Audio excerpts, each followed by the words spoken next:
everyone, I'm Denisha Devnarayan, and you're watching the Full Quota podcast on One World Sports Radio. Hello, and welcome to another episode of the Full Quota podcast.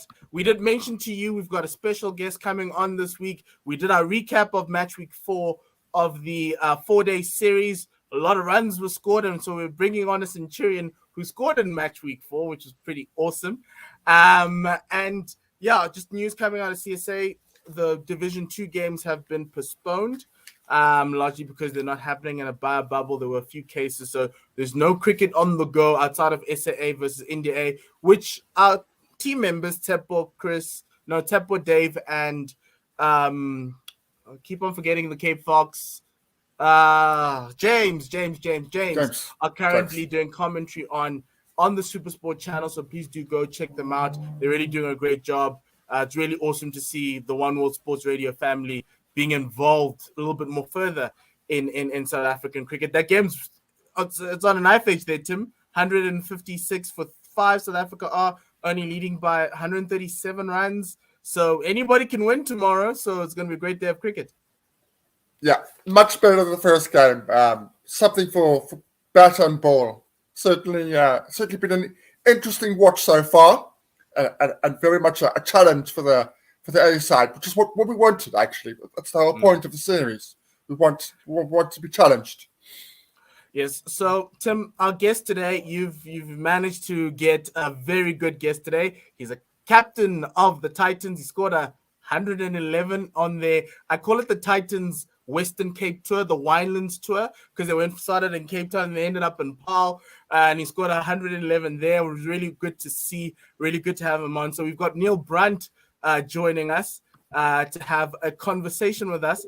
Hi, Neil. How are you doing? Yeah, very good. Thanks, Neil. Thanks for having me. Awesome. How was the Winelands tour? Did you have a lot of wine along the way? Well, we actually had a couple of days off after the province game, so yeah, we did venture out a little bit, but obviously under the bubble protocols, it's pretty difficult with COVID around. So yeah, we were pretty responsible. Okay, no, that's really awesome. So the discussion, we're going to have a conversation amongst cricket lovers here. The first question I always ask our guests is, how did you get into cricket? What struck you? How did you get into this game? Sure, I can't actually remember. I was pretty young though, and I remember my granny had a little holiday flat down in Durban, and just one December my dad bought a bat and ball and just started throwing to me.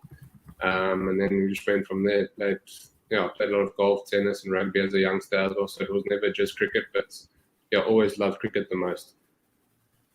Yeah. Okay. Can you hear me? We can hear you fine. Okay. You were saying? No, you can ask the question. Yeah. You've got an interesting story in that you were born here, but you were educated for a large part in the UK and played a fair amount of cricket there. So how did that all come about? How did that come about, your decision to go over there? Well, my dad's job required him to travel quite a bit to the UK. And then my school, St. Stephen's Boys, actually went on tour there for grade 6 and 7. And then I managed to go on a tour. And we went to the same school for about a week each year and just loved the school. And then when I came back, I said to my parents, look, I'm gonna apply for a scholarship there, and if I get it, then I'd love to go. It was a long process of getting the scholarship, and then managed to get one. And next thing I knew, I was on a flight over, and I went from there. That's how I kind of ended up in the UK in the beginning. Oh wow! So were you there all on your own without your parents, or? So obviously, as I said, my dad would work there for about a week a month. But I was there on my own in boarding school, and that's kind of I always wanted to go to boarding school, for growth point of view, and then I went there at the end of grade 8. Okay, how was the cricketing standard that side? Obviously you wouldn't know because obviously you left a little bit earlier, but how's the cricketing scene in UK schools? Obviously, the summer's a bit shorter, but you play a hell of a lot of games. I think we played something like 3 games a week when I was at school. Pretty similar to, yeah, I reckon. Yeah, it depends which area in, but the area I was in, there are lots of good schools in Somerset, good cricketing schools, and obviously Somerset's a proud county team, so their school structure and club structure is quite good. But yeah, no, after school, then I went to varsity there. Strong varsity system. They're quite well funded by the MCC and the ECB. So yeah, no, it's good standard of cricket. Yeah, you went to a very good school, King's Taunton. Yeah. I had a quick look at just one of my older wisdoms. 2012, you played 11 and won 10. Very successful season, that particular one. Yeah, no, yeah, we I mean, yeah, our school was quite strong with cricket in terms of cricket. We didn't lose a lot. Yeah, I mean, our main competitor was a school called Millfield, where also a lot of cricketers that have played for England went to. So they were pretty much our main competitor in that area. So there was probably a point where you realized that you could do this professionally or at a semi-professional level going forward. Was the plan always to come back to South Africa, or was the plan always to try and make a career out of it in the UK? It's a tough question. I always wanted to play professional cricket from when I left school. But the challenge for me was just getting a qualification that allowed me to play in England, and that was very difficult for me because I don't have any UK or European ancestry. My parents have nothing, so I'm pretty much straight out South African. So yeah, the only way to do that would have been to buy a European passport, which definitely wasn't on the cards. But yeah, no, it was just to play professional cricket and see how far I could get, I think. Yeah, and as you grow up, you realize who you want to play for, and that's definitely South Africa. Yeah, but as I said, I just wanted there to get an opportunity to play at the highest level that I could, and I felt after school that was in England, but it wasn't meant to be. Okay. Then you came back and you went to Tuks, and you had an extremely successful tournament there. Player of the tournament, the captain of the side, leading run scorer. Yeah, so talk to us about that. Coming back from the UK, starting afresh, if you like. I think Kruger van Wyk was your coach at the time. Coach, yeah. So just what was that like? Yeah, well, so when I was in Cardiff, Jacques Rudolph was there, and he put me in touch. When I realized I couldn't qualify, he put me in touch with Kruger, and then just set up a meeting when I landed in South Africa. And to be honest, Kruger, I wouldn't be playing cricket if it wasn't for Kruger. I have huge amounts of, he'll always be the guy I go to, and I have huge amounts of respect for him. Yeah, he pretty much backed me from the first day I got to Tuks, which was amazing, because I didn't really, he didn't have to do that, and he just gave me the role of leading the team when Tony left to play for the Titans. And I pretty much, we didn't start that tournament off too well and the Varsity Cup, but then we finished with being the champions. So it was a good tournament. That's amazing to hear. Obviously, everybody needs that somebody in their corner to fight for them. Definitely. I need definitely a Kruger. Yeah. And then so obviously after that Varsity Cup triumph and you've gone through that Varsity Cup season, the Titans call was on the door. How is that transition from coming from a university type of setup, a new, because Varsity Cup was new, it still is new from a cricketing perspective, into that Titans locker room? Were you also playing? Did you also then find a club here in South Africa, in Northerns, to be a part of? I stayed at Tuks, and then eventually made my debut for Northerns, where it was still the provincial setup. And then I played there for a year, I think, or so, and then played a Titans inter-squad game, and Boucher was still the coach, and then I did it right there, and then he kind of called me up to make my debut 3 weeks later. So yeah, it was obviously a quick transition, but definitely you can see how the levels go up in terms of bowlers you face, and obviously your level goes up with it because the pitches are slightly better, etc. Yeah. Then, in your earlier career, you seem to be very much used as a spin bowler. That seemed to be a very much a thing that you were doing. Now you seem to be more of a batsman than a bowler. But do you think having the two assets has improved your game? You've now, if the one doesn't necessarily perform in a particular innings, the other one is there to back you up, so to speak.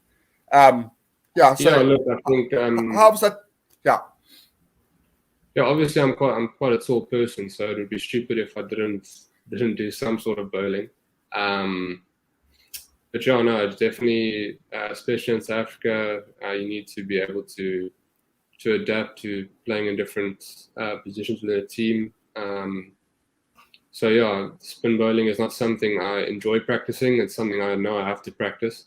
It's not something that comes very naturally to me. So I actually spend a lot more time on bowling than batting.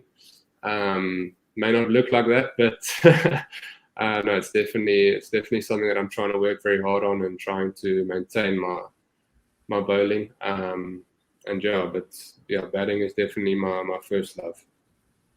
Well, it does look like that. I think you took 5 wickets in a game against Western Province somewhere along like 2 weeks ago.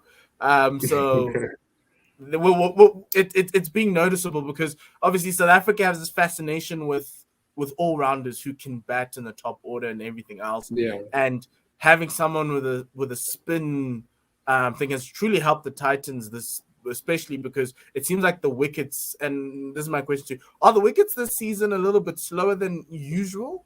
Because I look at Newlands, spinners are just, it seems like it's a spinner's paradise. Tim was telling me on the podcast how much he loved watching Simon Harmon take all those wickets. Carl Simmons came through. Even at Centurion, it seemed a little bit slower with not a lot of assistance. But is that the feeling around the teams, around your team? That yeah, Newlands has definitely changed. I mean, I haven't been around long, but from what the senior guys are saying is that Newlands has kind of changed a lot. It is a lot more spin friendly. But to be honest, Joe, I think Simon was the only one who was turning it square and then he continued on glass. I told you Mpho last week that Simon was turning it square. He didn't believe me. He didn't believe me. No, he's a hell of a bowler.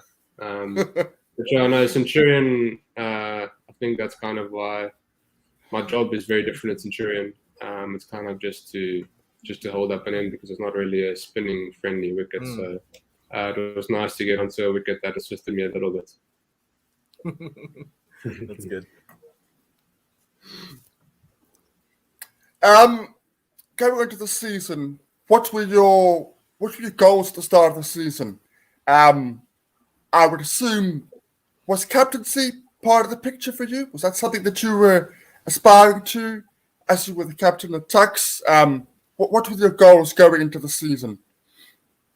Yeah, captaincy is something I've always enjoyed doing, but I didn't expect it to happen this season. I think we expected Dean Algot to do it in the 4-day stuff, and then he got injured. So Mandla approached me and said, if I'm keen, I can do it. And then, yeah, obviously I want to do it.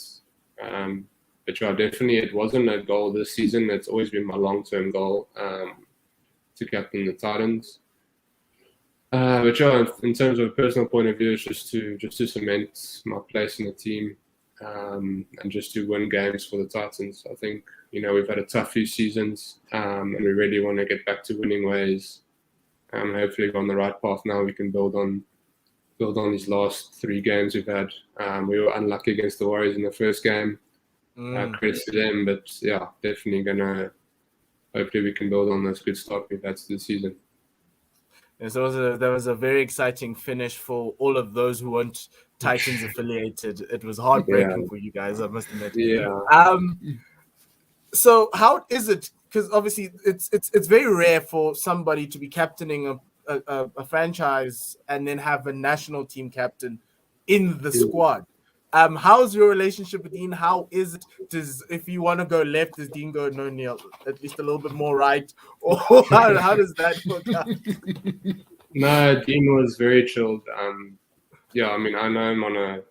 Yeah, I mean, we obviously have dinner and stuff a lot together when we're on tour. So for me, I don't see him as a national captain. I just see him as a teammate. Obviously, I've got that respect for him, but I don't. Yeah, he definitely wasn't trying to be intimidating or.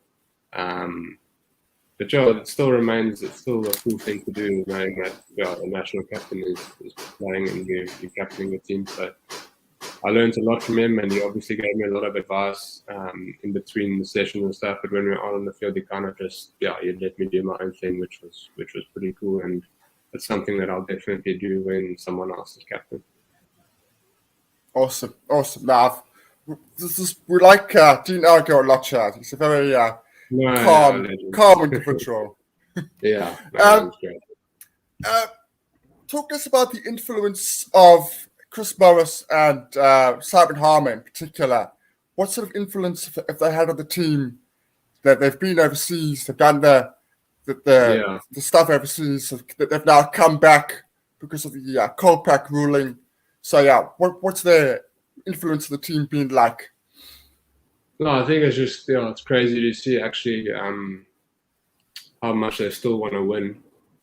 They love playing cricket and they love winning games. So I mean, the influence has been massive. You know, Harmy's won us the game there in Western Province, and Murray came in the last game and did really well. That's with the bat, we're in a bit of trouble, and then and just with the ball, just setting the tone.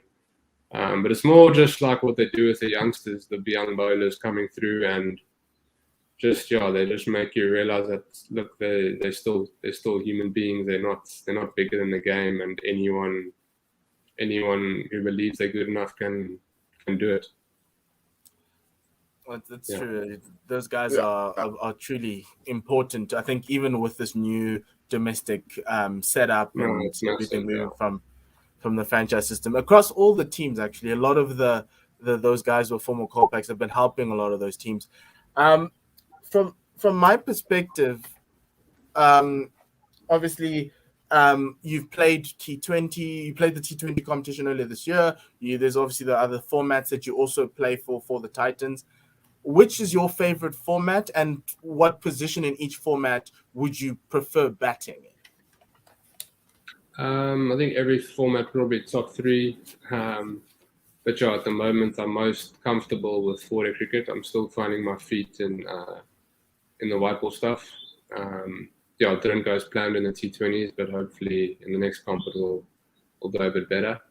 But definitely more comfortable with my game in 4-day cricket at the moment. I think I've played enough now to realize what I have to do, and that even if it's tough, it will get a bit easier as the session and the day goes on. Whereas I'm still kind of figuring that out in the T20 stuff and the one day stuff. Right, you certainly have the red ball to the T this season, averaging 65, which is very, very good. Just on last week against Borlaug, was that the best pitch you played on so far from a batter's point of view with your 100? How was that innings? I think Cape Town was probably the flattest wicket. But I mean, I just got out in a steady way there. But no, this wicket was good. It was just a bit, you had to be really patient. It was a bit slow and low, not pretty much opposite to Supersport Park. So it was kind of just having to apply yourself and just being patient and just sticking to your process. And luckily I got 100 for the team. That's really good. Also, this season in your team, you've got Dean and Grant in the runs, especially in Cape Town with that mammoth stand. How comfortable is it being at first drop, having those two now finding the form that they're finding? It's nice. We haven't been used to that in the last few seasons. We've really, yeah. I mean, we haven't batted as well as we've liked as a group. So to have Moxie coming in from the Knights has been great, and Dean is just Dean. He just scores runs. So having those two and having a bad rush is very nice. You mentioned that there's certain things you wanted to improve in the white ball game. What are those things that you're thinking that you need to do to get to that next level in the white ball stuff? I think a lot of it is mental. Obviously, there's a few tactical things that I have to work on, and you only learn that by playing. The intensity of, obviously, I was successful at Varsity Cup and for Northerns and stuff, but the standard of the level of intensity at franchise cricket is a lot higher. So it's just about finding new scoring areas. I think I don't know. Obviously, the bubble in Kimberley and Bloem was pretty difficult. There's not a lot of practice time and stuff like that. So it's just about, I think, just not thinking too much about it, and hopefully the next tournament, as I said, it will go a bit better. It's just one inning, so it's just one innings of knowing what's and learning. That's good. Yeah. That's good. You've now played for the SA Emerging. You played for the SAA. Do you feel that you, particularly in the red ball, do you feel that you are a lot more accomplished having played those formats? Like you played SAA against England. You faced. That SAA was just a late call up because Tiernus got injured. So yes. I wouldn't say I've been called up to SAA. Okay. But obviously that is the next goal. Hopefully, as you say, if I just keep on scoring runs and taking a few wickets here and there, then hopefully my time will come. But at the moment, it's just trying to focus on winning games for the Titans. Yeah. Okay. Yes, Tim? No, I'd forgotten that you were late call up for Tinners. I'd forgotten that. No. Get that straight. You've been in the domestic bubbles for the past 18 months from a thing, and we've heard about the international players and their struggles with the bubble. How's the domestic bubble experience been for you?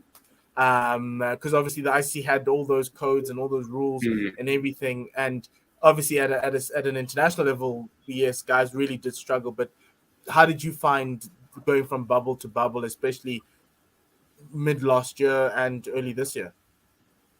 Look, I think it's a lot tougher for them, but even for us guys, it's it is slightly mentally draining. You don't really get to see much of a place, and that's kind of what I also enjoy. Going out for dinner and stuff, you can't do that. You're pretty much in your room for most of the time because you have to quarantine for a week after you get there. So I mean, you pretty much you train for an hour and a half each day, and then you're back to your room. So that part of it is tough, but you have to deal with it. It's a job at the end of the day. So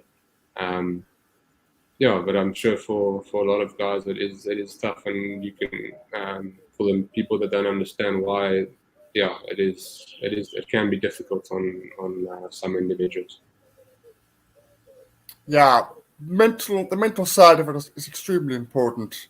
That's the thing, and you can say that. I think it's fine if you're doing well, but if you're not doing as you'd like, it can go to a pretty dark place. Yeah.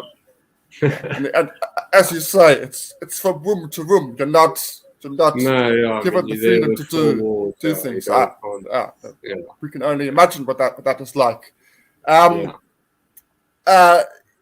Moving forward, I just saw recently that you have signed to play club cricket in Northern Ireland next year.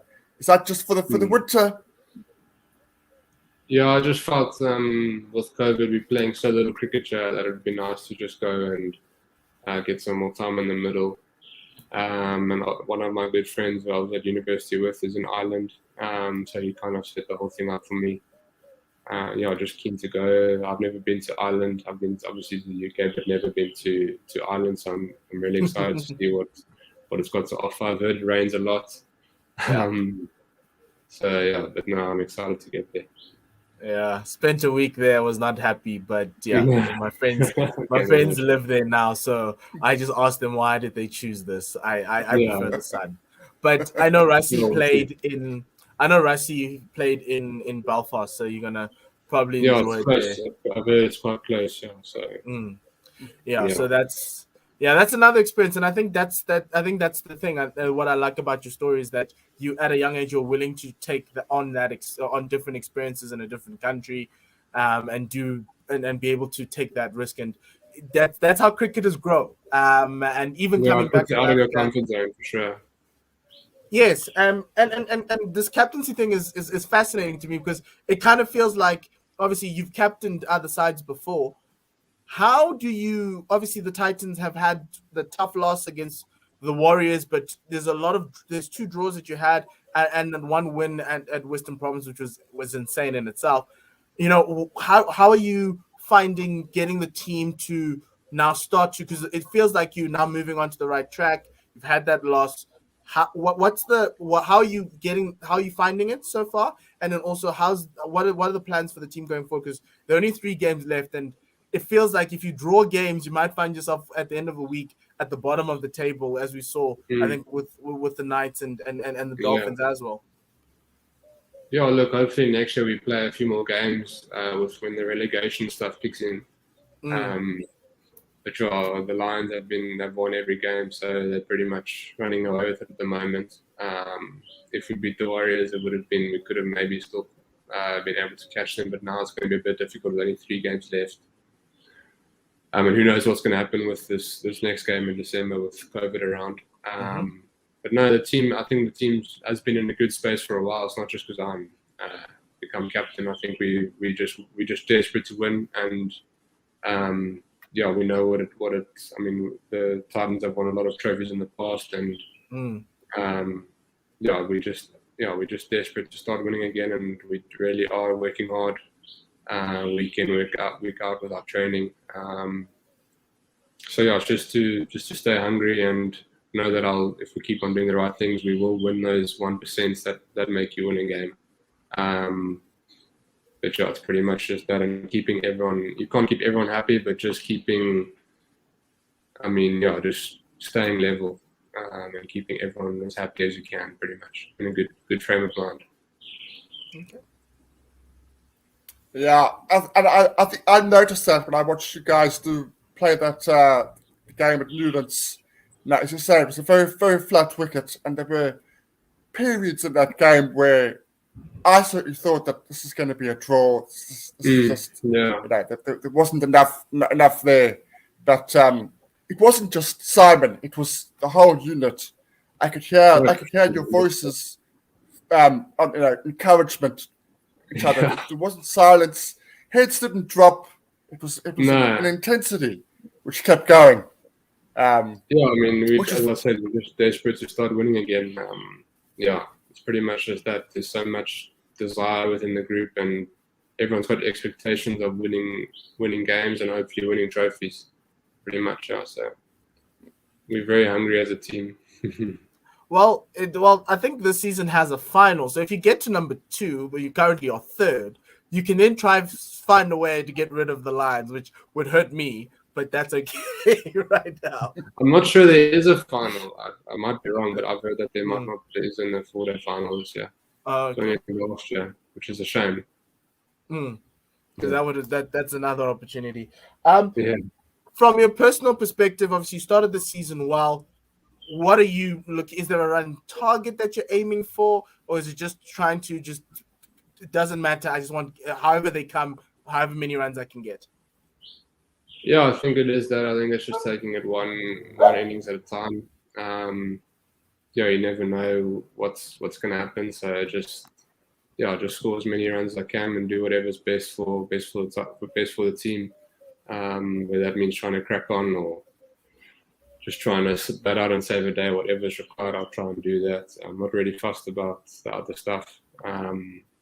Just try and really pile on a lot of runs this year. Last year, I was would score runs, and then next game I wouldn't score runs. So it's kind of just trying to keep on staying as consistent as I can be. Well, this season you've only failed in one game, so that's one thing you have been consistent. In that Warriors game but otherwise you've been very consistent. You said earlier about cricket being a huge influence on your career. Has there been anybody else that's been a huge influence on your career so far? Obviously when I was at school in England, there were always guys that were trying to help me. I mean, I think of Mr. Lewis and Woody, when you guys wouldn't know them, but those are people that come to my mind. And then obviously Boucher, when I first came to the Titans, was massive. But for me, Kruger has been just he's always the first one to message me when I'm going through a difficult time. So I know I can always fall. I would say he's definitely going to be my mentor for the rest of my career. And Chris van Noordwijk, who's also at the Titans, has been massive, and Gertie Diesel. Those guys are really. And lately, working with Mandla and Jeff and Richard Desneves, who's coming from Easton's, has been great.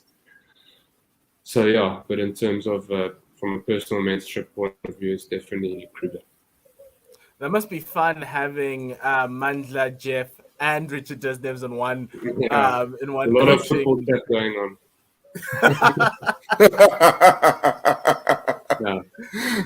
The football warm-ups are quite intense. One last question from me. It's a fun one. Do you count runs while you're in the middle, or do you just let the scoreboard do everything? So do you know? I check on the scoreboard, but I more check the time.